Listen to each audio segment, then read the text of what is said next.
Welcome to this latest edition of the Delivery Profits, brought to you by the Delivery.world together with Avico, the show that FeedSpot has voted the 5th best restaurant podcast globally. We're very proud of that. And we're so grateful for all you out there who tune in regularly for this podcast. Without you, we're just a bunch of guys and gals talking to each other in a recording studio. I'm Peter Backman, and today, together with John Borzichiello and our special guest, Charles Brafman, as usual, we'll talk about delivery in general and ways to make it accessible and profitable. And no doubt we'll get on to other topics too, as we try to get a deep understanding of the forces shaping this rapidly evolving sector. So I think it's probably time to get the show on the road, and let me set the scene with some thoughts that I prepared earlier. Over the 2 or more years that we've been inviting guests on the Delivery Profits, I've been struck by the range of business models that they represent. Straightforward restaurant delivery, ghost kitchens, responding to immediate needs and satisfying them in 20 minutes, delivering meal kits 2 days after ordering, and many more models.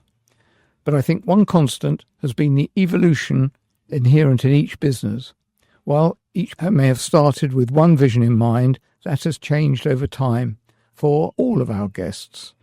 Some of the changes are relatively small, but represent a change to a different model from that envisaged at the outset. And on that journey, and I wish I could find a different word, on that journey they have all done one thing, and that is they have listened to the market.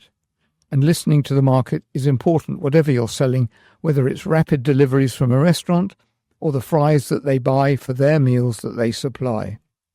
The market knows what it wants, or perhaps it knows what it doesn't want. Listening to those messages, filtering out the noise, and creating the business approach that meets the demands of the market, while also building on your strength, is easy to say, but quite difficult to achieve.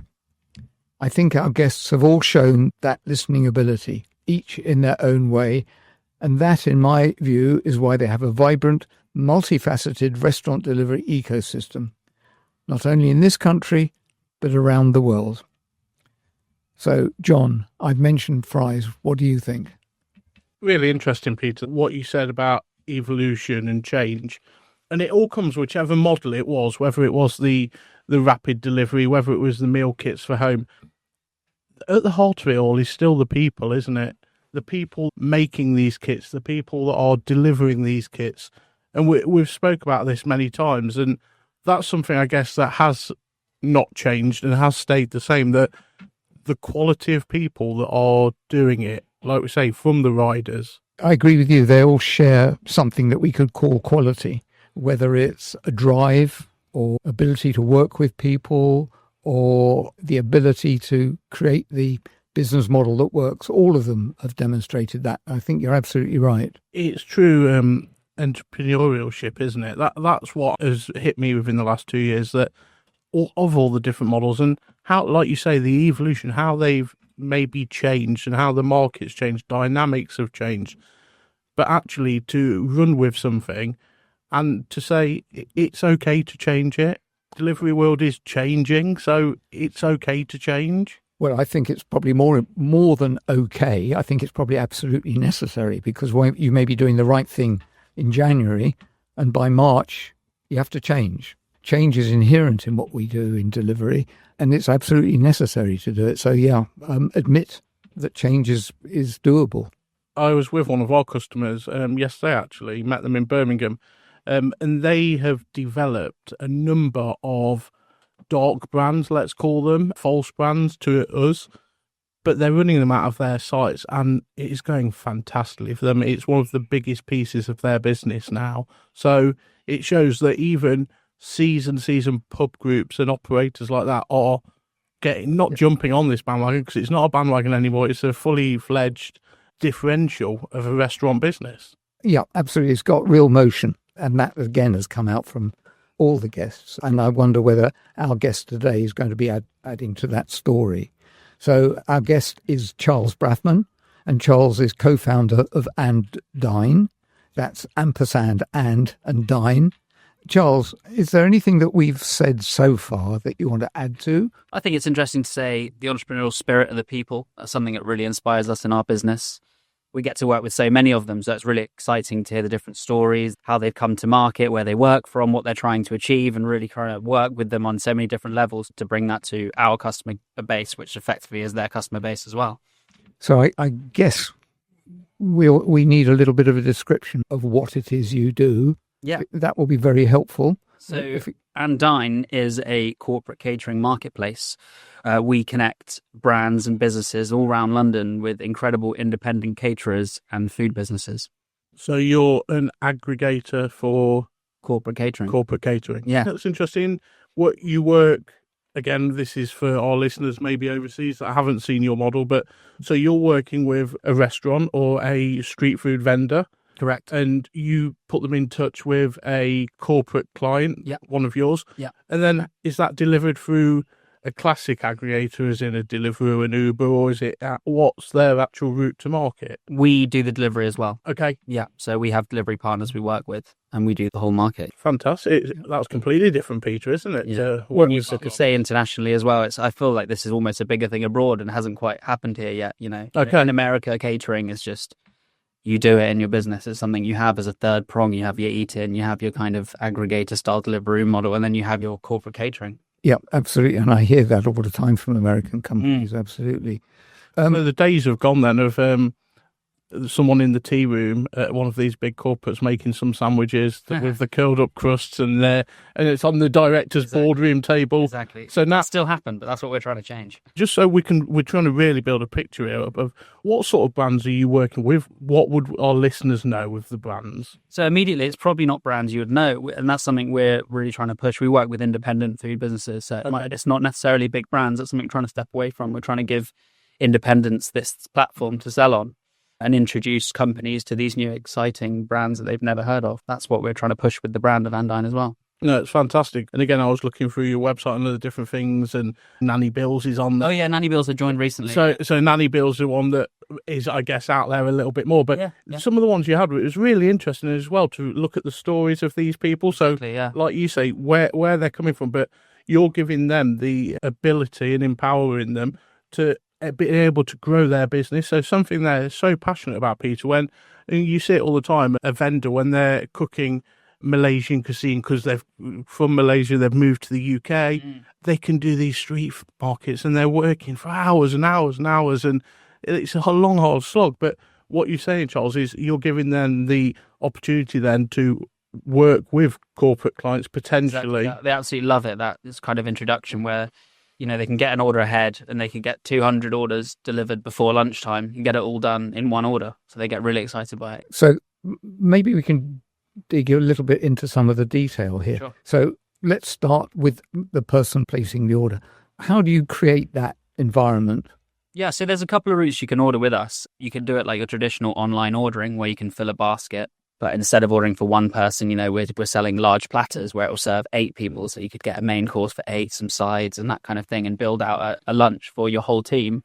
Or the other way is just get straight in touch with our sales team and tell us what you're after, because it can be quite challenging ordering for a large group. There's often dietaries and things to take in mind. And it takes a lot of time. And that's what they like about us, is we can kind of take that stress and hassle away, because our team have built thousands of menus now. So whatever category you need from us, we can put together the perfect menu and really make that a seamless process. And are all the orders sort of phoned through, or is there... No, so it usually comes through an inquiry form, email, if they want to get in touch direct, or like I said, the other way where they can take it themselves and they can fill the basket and check out, which we do a lot as well. Right, so you have a website and an app and all that. So there's a website, and when people get in touch, we obviously have long-standing clients that order with us 5 days a week, so we're talking to them every day. It's like an ongoing conversation. Do they place the regular order, or do they They'll have the usual kind of thing? Yeah. Or they like to mix it up, and that's what they find exciting about us, Whereas before they'd head down and go to Pret, and that'd be their kind of only thing they could do, buy a big platter of baguettes from Pret, and everyone gets a bit bored of it. With us, they can say, like you said, Malaysian, Chinese food, or even like sandwich and salad style traditional food, but just done slightly more exciting by an independent caterer who's really passionate about it. So your people talk to the person who's placing the order, Yeah. creates a meal, A basket. and everybody's happy. Everybody's happy, yeah. What mechanisms are there to direct an order to a particular restaurant then?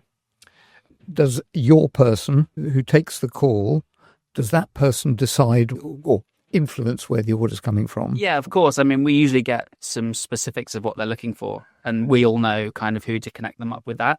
And we usually don't just send one person unless it's glaringly obvious that's the person they should have. We usually send 3 or 4 options. So again, it's quite a nice choice for them. You lay out 4 options in the vein of what they want. They go, I like the sound of those 2. I might tweak a few bits. I'll go for that one today and I'll try that one tomorrow. And then we put the order through, and the vendor usually has 48 hours to put it together and send it out. But when you're ordering for large groups, unlike other delivery platforms where you usually want it on the day, people are usually planning ahead. You know, they're saying, I've got lunch for 200 people, International Women's Day, Black History Month, Christmas, all these kind of events where they need to make massive orders. They're planning months in advance, weeks in advance, some 48 hours, but we tried to give that kind of cut off to keep the quality and, you know, not put the immense pressure on these independents. And you've got a job to do then to make sure that all the restaurants on your platform are satisfied. So you can't always be pushing the order to the same restaurant. Correct. Yeah, we do try to spread it out. Everyone happy. But yeah, like we said, they like the variation. So, you know, we can give them a different vendor 5 days a week for a whole month, 20 different vendors, and they love it. It's clever, isn't it? Because it's a completely different model to a classic aggregator, let's say, because you're owning it, aren't you? You're owning that vendor, theoretically, because if your client, like you say, is a order and you go, right, we're going to go to that vendor. If there's a bad meal, that can happen, but they've got to be off that standard that you know that actually there's going to be regular Of course. quality there. That's so very it's true, yeah. almost... It's a regular thing. It's not a one-off. You know, people are, once they trust us, they're ordering up to 5 days a week. So we need to keep the quality high and the standards that we expect. And there's a lot of ways we're doing that with packaging, with custom packaging that we're actually creating, designing specifically for it, the way we deliver it, the partners we work with. Our delivery partners don't work with gig economy workers. They're all full-time employed, so they really care. They're not just dropping it on the side of the road and trying to get to their next job quickly. They're delivering it in, they're dropping it down, they're talking, they're smiling, they're shaking hands. It's a real customer-driven experience for us. And what's your biggest challenge in this marketplace that you've created a space for yourself that sounds fantastic? We have. But let's look at the operational side, but secondly on the delivery side, what's your biggest challenges for you and the team? Because again, that's our listeners are listening because we are the delivery profits. How can you say, right, we've had this and this is how we overcome it, or we have this right now? Yeah, I think going back to people ordering large quantities of food can be challenging. If you imagine a curry for 200 people, that's difficult to transport across London. We're working on bespoke packaging to make this all possible and work really well, and maintaining the heat and this kind of thing. You know, when you have to prepare that much food at once and pack it all down and get it into the hot boxes that we deliver in and make sure that the heat temperature arrives on time, or if it's cold, it arrives nice and cold on time. So that's one of the biggest challenges, making sure it's super consistent when it arrives. You said you don't employ gig riders. They are proper employees, or so we work with a partner. They're called Pedal Me. They're brilliant. They don't work with gig economy workers. They full-time employ their drivers. They're brilliant to work with. Like I said, they're super passionate. You know, we know them almost by name now, all the riders, and, you know, they know all our makers and things. And do they, in effect, represent your business when they walk in with their order? Yes, they do. They are Dine people, that's what we love. Ambassadors. Yeah, and a lot of these independent makers are super passionate about that. You know, they want to have their food delivered correctly, represented correctly, and the customer to be happy on the other end, and so are we. Are the delivery people representing Dine or the restaurant? And I guess you're going to say both, but... I would say Dine. I feel like with us, as it's such a customer-based business, you know, we're the one who takes the buck. Even if the food's not good, they'll speak to us, and we're the one who can chat about how we can improve things, make things better, and that comes with the delivery and everything. So the customer is actually owned by yourselves, isn't it? Correct. So, rather than the vendor. Yes. And do you help the vendors who's ordering their food? So you could say, actually, we have this client every Tuesday, or is it to them anonymous where it's going to?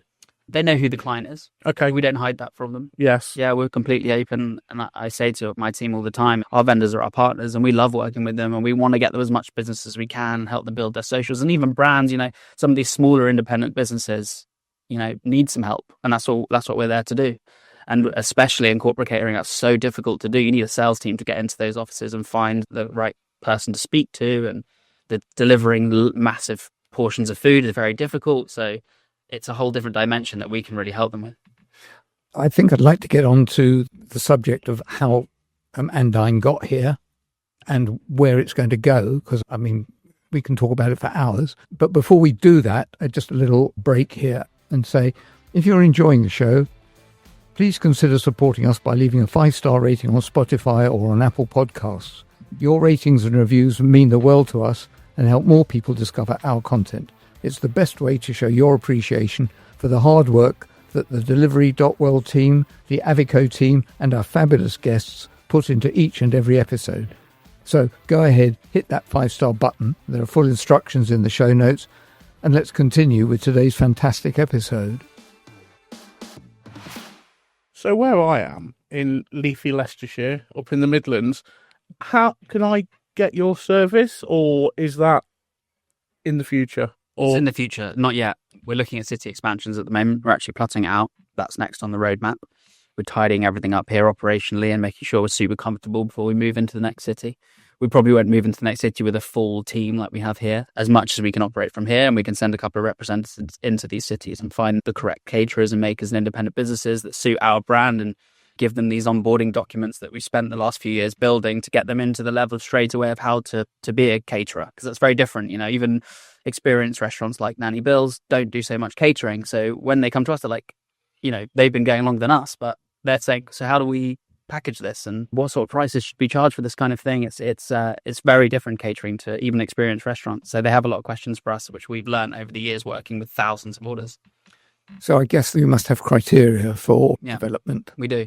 And as much as we don't want to take people's personal brands away from them and tell them what to do, we have the answers because we've got the data and we've got thousands of orders for what people want, what people like to order, what people pay, what people generally go for. So we'll present them with the answers. Whether they take those answers in is up to them, but we're not going to tell them what to do. But we do know what people are looking for in this environment now. And that's a fabulous asset that you've got. It is. It's cost you a lot of hard work and money, no doubt. Yeah, exactly. And if you're looking at cities to move into, again, are there criteria for that? Is there a sort of a minimum size? Yeah, that's what we're starting to look at. Obviously, it's businesses that are ordering from us. So we look at that kind of business district and how closely they're located into the central town and what sort of operators operate from them. And is there any companies we currently work with that have other... I mean, we know that there's several companies we work with. Oh, I wish you could come here, as far as Berlin and places like this. You know, we've got an office of 5,000 people there. Could you come there and do it? And we're like, we're coming. Not right now, but we'll be there soon. Got a lot to deal with here. So, Charles, you're going national, Europe, global, world's your oyster. But yeah, where's the humble beginnings? How did this start? Because it is such an interesting concept, Peter. It's different to anything we've heard before. Where did it come from? What's the brainchild or the idea from birth? So, Dine started in a slightly different direction. Like most businesses are born in lockdown, a baby in lockdown. It started with me and my co-founder, Max, thinking about launching kind of like the Etsy, but for food. So we really wanted to lean on that independent angle and get that quality you'd get from independent, but selling food from home. We noticed a movement happening in the States of people selling food from home to their local community, looked into it here, realized no one was doing that. And we leapt at the opportunity. We had more time in lockdown, obviously. And we noticed quite a few people were popping up in lockdown with these amazing food concepts and chefs who maybe were out of jobs. They were selling food from home and we were trying it. I lived with Max at the time. One of my friends actually started a pie business called Mickey Drippings, and she baked pies from home named after her late father. And we loved the pies. And we were like, as an MVP, why don't we just speak to Rosie, is her name, say we want to sell her pies, see if we can get our friends all around London starting to buy the pies just via WhatsApp. If we can get any sold, we'll drive them around, get a zip car and do it ourselves. So that's what we did. We convinced Rosie to let us be a aggregator of one person. She let us do it. We started contacting all of our friends and they were all really excited about trying these pies. So we were starting to sell hundreds of them. We were picking them up from Rosie's on a Friday, driving around London, dropping them off. And that grew and grew and grew. And we realized that we need to get some more vendors. I found this other guy who I was following online called The Homie's Kitchen. He was making Indian-inspired tacos. They're really good naan bread tacos, kind of a DIY kit these were. We added him on and then suddenly we were dropping a few more on the way and our routes got a bit bigger and then we needed more drivers and more vendors and then we proved the concept and built some tech into it and we started to put a little platform together so on a Shopify so people could come and buy from these stores. That grew and grew and grew. And then as lockdown started to wind down and people going back to the office, one of our customers actually who worked in a large office said to us, my founder loves supporting independent businesses all throughout our company. Could you deliver that kind of thing to us? And we were like, we never thought of that, but it makes sense. And they put in an order. It was about a £4,000 order for 200 people, £20 a head. And we were like, there's something here with that. We didn't think too much of it, carried on with what we're doing. And then they came back and said, can we do that again next week? And we were like, oh, there's something else here.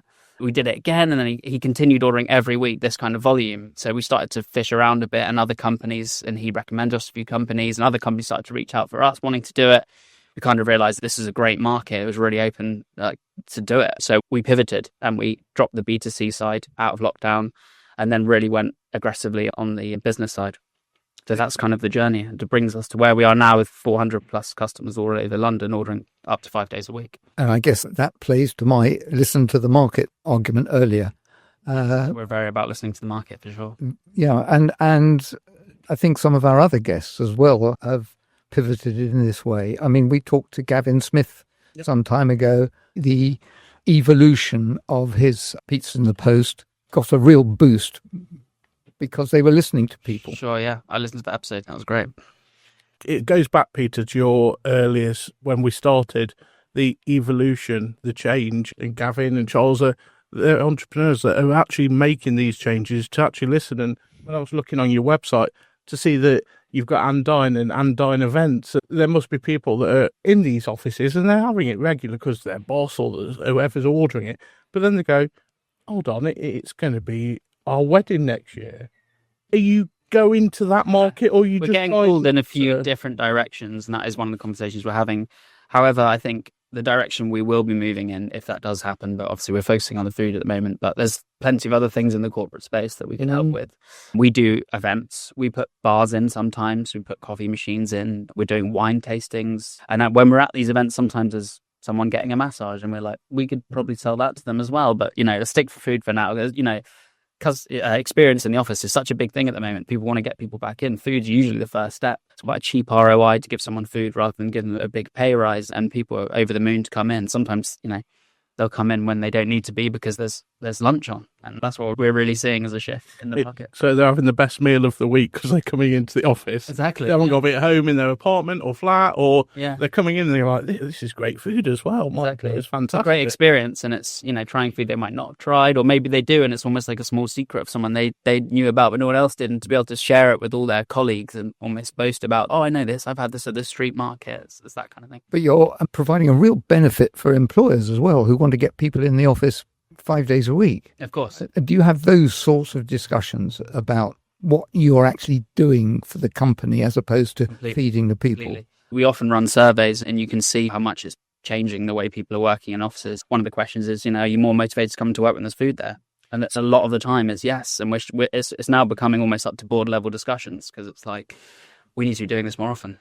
So given the loud noises that the major firms in London and cities around the world are making about bringing people back in 3 days a week is not good enough anymore, surely your opportunities are absolutely limitless. Correct. Yeah, I do feel like it's right place, right time for us at the moment. You're an advocate for 5 days in the office. Come on, everyone. I want to keep our independent makers busy. Let's be talking about food, but look at the food vendor side. Is there people that can get in touch with you, Charles, in your business that they're listening to this and they're thinking, actually, we've been going a few years and we serve off a street market or we've got residents. Can they get in touch with you? Of course. How does that all work? We're more than open to it. Lots of people get in touch through the website or through our Instagram or through other channels.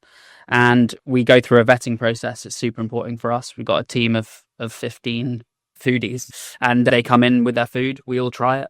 They bring it in the form they would be delivering it, and if it gets the A-OK from us, then we help them further develop their menus into our kind of format, which we've seen works best. Help them upload the products because again, they're independent, they have a lot of time. We really help them with that side of it as well, get them ready, and then it's kind of like what's so exciting about it is you don't have to kind of wait for customers to discover you on like a Deliveroo or something or paid placement, that kind of thing. We'll introduce the customers to them because we're passionate about them. We've tried the food. We'll tell the story. We're almost an extended sales team of them. And because we're building a brand of trust, if they're on us, then people are willing to try them. And also, if you're catering for 400 people, other than the person who placed the order, you've got 399 new customers. Exactly. That's another really exciting point. There's so many people in the office, they're going to try them that day and they might go, oh, that's actually local to me. I'm going to go there more often. And there's lots of benefits of corporate catering, not just the volume of order, but finding new customers. And have you got, Charles, with a vendor, a real success story in your eyes? You know, where you've onboarded someone or they've joined the family of Dine and they've gone from struggling because it's hard. Being an independent vendor is hard. Do you have one of those that you could share with? Yeah, I mean, we've got a couple. One springs to mind as kind of one of our first larger orders. When we were working in lockdown, like Rosie with her pies, she's not selling with us anymore. These larger orders obviously take a bit more manpower and not one person at home. But one of our vendors who started with us was small. It was one-man band, and he got one of the first orders that was large. 150, I think that one was for him. And, you know, he dealt with it really well. And he's really been working with us closely to develop the menu, loves it, really passionate about what he does. And, you know, he said, you know, guys, do you think I'll be getting more orders like this? And we're like, definitely. He's like, I'm going to take the jump and employ someone to cook with me. So he had someone in a small kitchen cooking with him, that he was renting a dark kitchen. Now he's gone on to get a large kitchen near here, actually, near Borough Market. Now he has around 6 of his team working with us, constantly delivering massive quantities of food all around the city. So it's great. It's brilliant, isn't it, Peter? And that's the stories we love. So we've talked a lot about the successful way that you work and the way that you, in a sense, fell into this market, if I can be so crude. But if looking forward and looking at the challenges right now, what would you say is difficult for you, or it's going to be a bit of a leap for you to get over in order to move to the next stage? So the biggest challenges we find is the consistency of getting these makers in a position to do this volume of food at the quality we expect. For any vendor, even not an independent, to bash out 400 meals in an hour is difficult, and package it up and, you know, make sure it's all how we would expect. That's definitely the biggest challenge for us, which we're negating with data and feedback from our clients, who's really helping us get to fine-tune these points. To the extent that it might be possible, can you draw a picture of your average vendor? I realise it may be difficult, but, you know, how big are they? What sort of premises do they work from, and that sort of thing? Yeah, so it's less your high street restaurants. I wouldn't even call them, I guess they're dark kitchens, but they're nice spaces. They're bright spaces where a crew of sort of 5 to 8 people will work together in these kitchens. They don't have customers coming in every day. It's they work with us. They do their own catering as well. They might do caterings for other things like you mentioned, weddings and things like that. And this is another direction. They might have touched on corporate catering, but it does take a lot of sales power. We have a sales team that are full-time on it to get repeat orders, new customers, that kind of thing. So that's the kind of operation that'd be. Yeah, it's a nice bright kitchen with them kind of, they're all set up to do these larger orders. That's what they're used to doing. Do you in any way compete with, well, you do, compete with contract caterers? Yeah, we look at them as kind of the old incumbent, and the way the modern working's going now is super flexible, and people aren't building a £8 million kitchen and having 4 chefs with high white hats on waiting to serve the whole of their company. A lot more people and the customers we work with are growing startups. They need to be flexible. They're moving office and they need temporary things and they need to do events, and that's where I feel like we're coming into play. And we look at ourselves in the market as, like you said, the corporate caterers at one end, which is one kitchen making lots of different menus. So although it's different menus, it still kind of feels the same. It's the same team, the same kind of ingredients and food. And then it's big budgets. You have to sign long-term contracts and invest lots of money into that. And a lot of modern day businesses don't want to do that with people working from home and not knowing how many are going to be in the office. So I feel like that market is kind of falling away a little bit.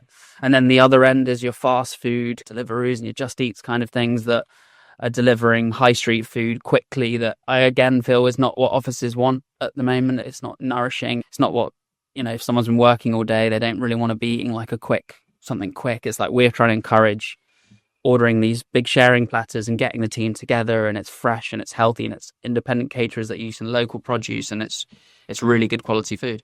With the delivery side of it, obviously you do a whole mix of different foods, but I'm going to just pick a couple out. You may not even do them, Joel. So if it was like a salad platter for 12 people, yeah, it'll go in its packaging, then in your igloo style boxes, I guess, correct, in a car van, whatever needs to be used.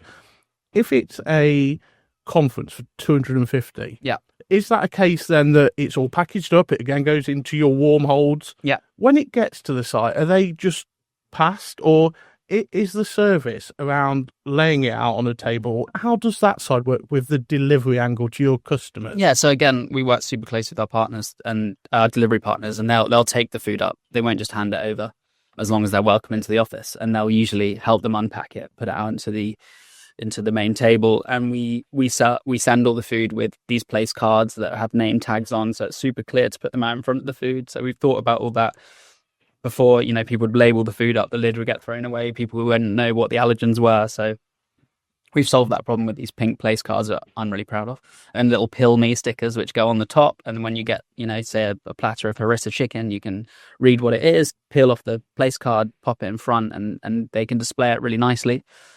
We also offer services where we can send staff if it's a larger event, so they can help them unpack and serve the food, which makes things a lot easier as well. It's around your investing in your vendor, the actual delivery partner, your sales and head office staff, Yes. let's call it. This is a full journey that a consumer can go on from start to end that's completely different to anything that's really out there. Yeah, exactly. And we get some people, makers, who kind of push back. I'm not sure if I want to bring my clients over, but it's kind of like, well, they're not going to want to order from you every single day. So if you bring them into our mix, we'll make sure they are ordering from you, and then you'll ring from more makers, but then we'll come back to you again and we'll make sure it does. Whereas if they just order from you, then they go to someone else. They might not come back to you, but we'll make sure they do. We're trying to create a whole ecosystem of quality, consistency, and reliability. They're my kind of 3 buzzwords. So it seems that you've got a mission around filling offices 5 days a week, providing people with a great choice of food. Correct. Providing a fabulous opportunity for vendors, and having an ethical relationship with your delivery people. And all of that builds up to some powerful story as far as I can see. Yeah, and I know you mention it on this podcast a lot, how it's kind of the aggregator and they're almost seen as the enemy. We're trying to break down that wall and really want to be seen as a partner. I think that's a lesson for all the big names. Here is how you do it. Yeah. 100%. And we haven't touched on commercials, and let's not today, because I don't think there's a need to.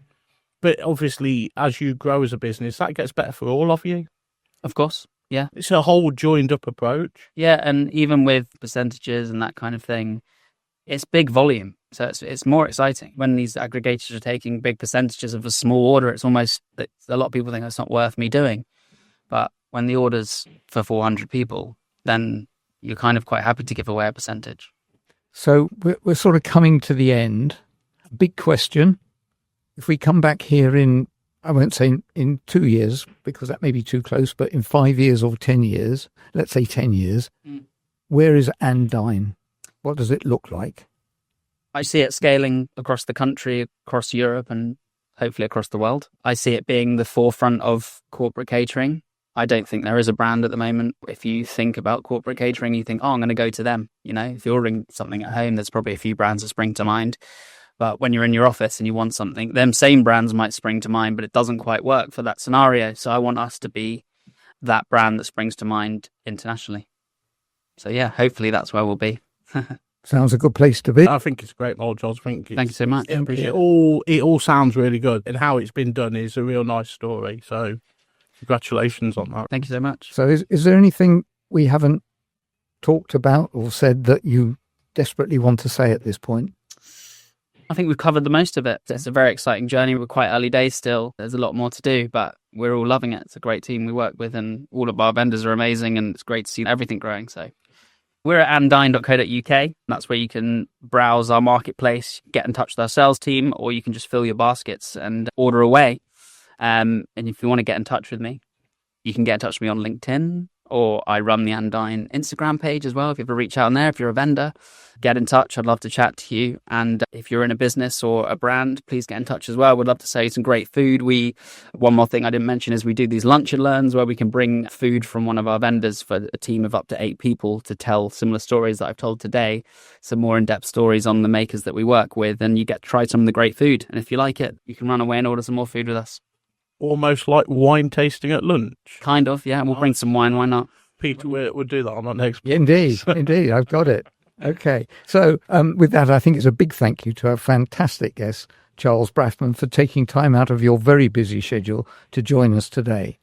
And here's a reminder that whether you're a delivery company, a marketplace app, a technology company, a restaurant owner, an investor, or simply someone who loves to order takeout, the Delivery Profits is the perfect way to stay informed and ahead of the curve in the world of food delivery.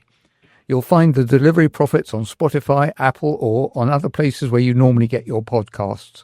And please support the show by leaving a 5-star rating. Your ratings, as I said before, and your reviews help more people discover our content. And there's more at www.thedelivery.world/thedeliveryprofits. Tune in to the next edition of The Delivery Profits for the insights, interviews and analysis that will keep you ahead of the game in this exciting and ever-evolving industry. And with that, it's goodbye from today's Delivery Profits. That's Charles and John and me. Goodbye.